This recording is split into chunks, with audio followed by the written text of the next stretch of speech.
Shoe இது பெல்ட்டாவது பரவாயில்ல. Shoe எப்படி நீ லேஸு நீ குனிஞ்ச போதாவது நான் கவனிச்சிருக்கணுமே!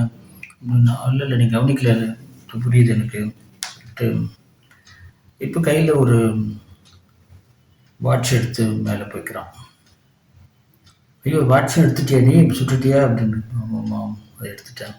இல்ல இப்ப புரியுது. நீ வந்து ஒரு எப்படி இதெல்லாம் செய்ய முடியுதுன்னு கேட்கும்போது, அதான் நான் சொன்னேனே, என்னோட கையில நல்ல ஒரு என்னுடைய அழகான விரல்கள் இருக்கு எனக்கு அப்படின்னு சொல்லி. அற்புதமான விரல்கள் இருக்கு. அத வச்சு தான் நான் இவ்வளவு செய்றேன் அப்படின்னு சொல்லிட்டு. ஐ அம் எ ஃபிங்கர் ஸ்மித் அப்படின்னு அவன் சொல்ற வார்த்தை அதுதான். இப்போ மறுபடியும் அவன் பேச்சு குடுக்கும்போது, "நீ இப்ப என்ன தொழில் செய்ற நான் சொல்லட்டுமா?" அப்படின்னு கேட்குறான். "சொல்லுங்க. நீ வந்து ஒரு மாயாஜாலக்காரன் நீ. ஒரு இதில மேஜிக் எல்லாம் செய்யக்கூடியவன்." "இல்ல, இல்ல அதெல்லாம் யார் வேணாலும் செய்வாங்க. அதெல்லாம் அவ்வளோ சுவாரஸ்யமான தொழில் கிடையாது." அப்படின்னு சொல்றான். அல்லது அந்த சீட்டுக்கட்டு இதெல்லாம் இது பண்ணுவாங்கல்ல, அந்த வேடிக்கை காட்டுறவனா அப்படின்னு, அதுவும் கிடையாது. இப்போ பேசிட்டே இருக்கும்போது மறுபடியும் அவனுடைய மோதிரம் ஒண்ணு எடுத்து குடுக்குறான். சொல்லிட்டு அந்த மோதிரத்த, "ஐயய்யோ! அந்த மோதிரத்தையே எடுத்துட்டியா? அது ரொம்ப ப்ளீஸ் எனக்கு குடுத்துருங்க." "இல்ல, இல்ல இது எல்லாமே எதையும் உங்களுது நான் எடுக்க மாட்டேன்னு" சொல்லி அவன்கிட்ட ஒண்ணு ஒண்ணா எடுத்து எடுத்து மேல வைக்கிறான். அவனுடைய பழைய டைரி, பழைய பென்சில், கொஞ்சம் பவுன்ஸு, இந்த பணம் எல்லாத்தையும் எடுத்து மேல வச்சுட்டு, "இதெல்லாம் நீங்க எனக்கு வழியில ஏறுறதுக்கு லிஃப்ட் குடுத்தவரு, உங்ககிட்ட அதெல்லாம் எடுக்க மாட்டேன். எல்லாம் உங்களுக்கு தான் திருப்பி குடுக்குறேன்." அப்படின்னு சொல்லி திருப்பி அது வந்து மோதிரத்த பத்தி கூட ஒரு துல்லியமா சொல்றான். அது எந்த காலத்து மோதிரம், எவ்வளோ விலை விக்க முடியும், எல்லாமே சொல்றான். "நீ சொல்றது 100% கரெக்ட் தான். நீ சொல்றது உண்மைதான். எவ்வளோ எவ்வளோ துல்லியமா சொல்றேன்னு எல்லாமே தெரியும் எனக்கு. நான் விசாரிச்சு தான் வந்திருக்கிறேன்." அப்படின்னு. எடுத்த அத்தனை பொருளையும் வச்ச உடனே எழுத்தாளருக்கு புரிஞ்சு போச்சு. நேரடியா அவன்கிட்ட போட்டு கேட்டுட்டான். அந்த எழுத்தாளர் கேட்குறாரு, "இப்ப புரிஞ்சு போச்சு. நீ ஒரு பிக் பாக்கெட் அப்படிதானே?" "ஐய்யய்யோ! எனக்கு அந்த பேரே எனக்கு பிடிக்காது. அதனால தான் நான் அந்த பேரை வெறுக்கிறவன் நானு. நான் ஒரு பிக் பாக்கெட்ன்னு சொல்லிக்க விரும்பல. நான் ஒரு ஃபிங்கர் ஸ்மித். ஏதோ ஒரு ராயல் இதுல ஒரு பிரசிடென்ட் மாதிரி ராயல் கிளப்ல ஒரு கான்பெரி பிஷப் மாதிரியும் ஒரு போஸ்ட் சொல்ற மாதிரி அவர் தன்னை அறிமுகப்படுத்திக்கிறான். நான் ஒரு finger smith. Gold smith, silver ஸ்மித்லாம் கேள்விப்பட்டிருக்கேன். நான் ஒரு ஃபிங்கர் ஸ்மித்." அது எப்படி மொழிபெயர்க்கிறதுனா பார்த்து நான் அதுக்கு விரல் வித்தகன்னு போட்டிருக்கேன் என்னுடைய மொழிபெயர்ப்பில். நான் ஒரு விரல் வித்தகன். அவ்வளோதான். விரல்களால் நான் வாழறவன். இதெல்லாம் வந்து எல்லாராலையும் செய்ய முடியாது. ஒரு கோடியில் ஒருத்தவங்களுக்கு தான் இது இந்த இதெல்லாம் செய்ய முடியும். அதே சமயத்தில் எனக்கு சில கொள்கைகள் உண்டு. நான் பார்வையற்றவர்கள்கிட்டயோ முதியோர்கள்கிட்டயோ நான் திருட மாட்டேன் அப்படின்னு சொல்கிறான். இப்போ நீ இதுக்கு போகிறேன்னு சொல்லி குதிரை பந்தயத்துக்கு அப்படின்னு கேட்கும்போது கூட, "ஆமாம் நான் போகிறேன் தான். அங்கேயும் போயிட்டு நான் பந்தயம் கட்டுறதுலையோ திருடுறதுலையோ ஆர்வம் காட்ட மாட்டேன்" அப்படின்னு சொல்லி சொல்கிறேன். அங்கே போனாலும் நான் என்னுடைய வேலை ரொம்ப சுலபமானது.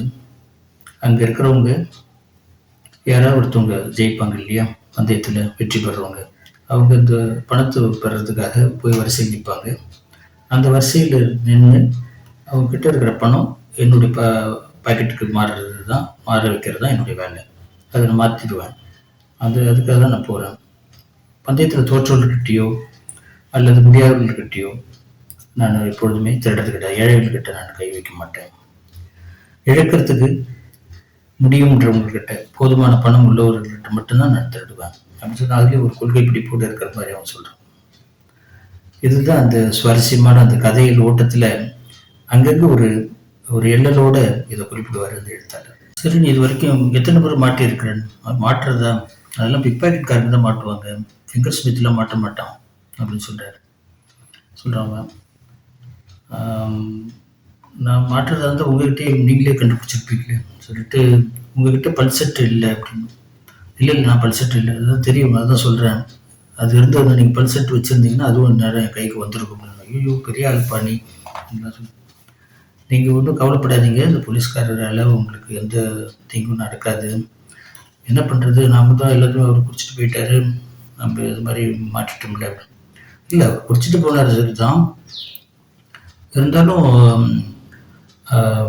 நாம் தான் அவர்கிட்ட எதுவுமே சொல்லல. நீ எல்லாத்தையும் அவர்கிட்ட சொல்லிட்டார், நல்லதை ஞாபகப்படுத்திப்பார், அவரை குறித்து வச்சுக்கிட்டாரு அப்படின்னு. இருந்தாலும் அவருக்கு நல்ல ஞாபக சக்தியெல்லாம் இப்போல்லாம் இருக்குன்னு நான் சொல்ல முடியாது. காரணம் என்னென்னா, அவர் குறித்த அந்த நோட் புக் எதுவும் இருக்குதுன்னு சொல்லி அந்த 2 நோட் புக்கை எடுத்து கையில் காட்டுறோம். ஐயோ, என்னப்பா நீ பெரிய ஜீனியஸ் தான் பண்ணி அப்படின்னு சொல்லிட்டோம். இல்லை இல்லை, அதெல்லாம் இருக்கட்டும், முதல்ல கொஞ்சம் ஓரமாக வண்டியை நிறுத்துங்க, இது 2த்தையும் நம்ம எங்கேயாவது ஒரு பக்கம் உட்காந்து எரிச்சிட்டு அதுக்கப்புறம் நம்ம பயணத்தை தொடருவோம் அப்படின்னு. அதே மாதிரி போயிட்டு இருக்கிறோம். உண்மையிலேயே நீ ஒரு அற்புதமான ஆள்ப்பா அப்படின்னு சொல்லி ஒரு பாராட்டுறாரு. சொல்கிறான், நம்மளை யாராவது பாராட்டினா சுகமாக தான் இருக்குன்னு சொல்லிட்டு பயணம் தொடருது. இந்த கதை அதோட முடியுது. இந்த கதையிலையும் நீங்கள் பார்க்கலாம், எப்படி ஒரு ஒரு எழுத்தாளரே ஒரு கிண்டல் பண்ணுற மாதிரி தான். சுய பகடி தான் அது. ஏன்னா எழுத்தாளர் எல்லாரையும் ரொம்ப கூர்மையாக கவனிப்பார் அப்படின்லாம் சொல்கிறோம். அப்படி தான் அதில் தொடங்குது அவர் வரும்போது கூட. இருந்தாலும் அந்த கூர்மையாக கவனிக்கிறவங்களே எப்படி ஏமாற்ற முடியும் அப்படிங்கிறது அவன் பார்க்குறான். அடுத்தது, செய்யும் தொழிலை தெய்வம் தர மாதிரி தன்னுடைய தொழிலை கூட எதையும் விட்டு கொடுக்காம அதையும் ஒரு நியாயம் கற்பிக்கிறான். இந்த கதையை குறிப்பிட்டு ஒரு ரொம்ப சிலாகிச்சு நம்ம மறைந்த எழுத்தாளர் பிரபஞ்சன் அவர்கள் அவருடைய கதாநதின்னு ஒரு தொடர் எழுதினார். அதில் குறிப்பிட்டிருப்பார். இந்த கதையை பற்றிய ஒரு செய்தியையும் போட்டு இதனுடைய நம்மளுடைய மொழிபெயர்ப்பையும் குறிப்பிட்டு இப்படி ஒரு கதை வந்திருக்கு அப்படின்னு சொல்லி இதை பற்றி ஒரு குறிப்பிட்டது எனக்கு ஒரு சிறப்பாக நினைக்கிறேன். அதாவது இந்த கதைக்குடைய ஒரு அங்கீகாரமாகவும் நான் நினைக்கிறேன். உங்களுக்கு அந்த கதை பிடிச்சிருக்குன்னு நினைக்கிறேன். உங்களுக்கு பிடிச்சவங்களோட இதை பகிருங்க. நன்றி.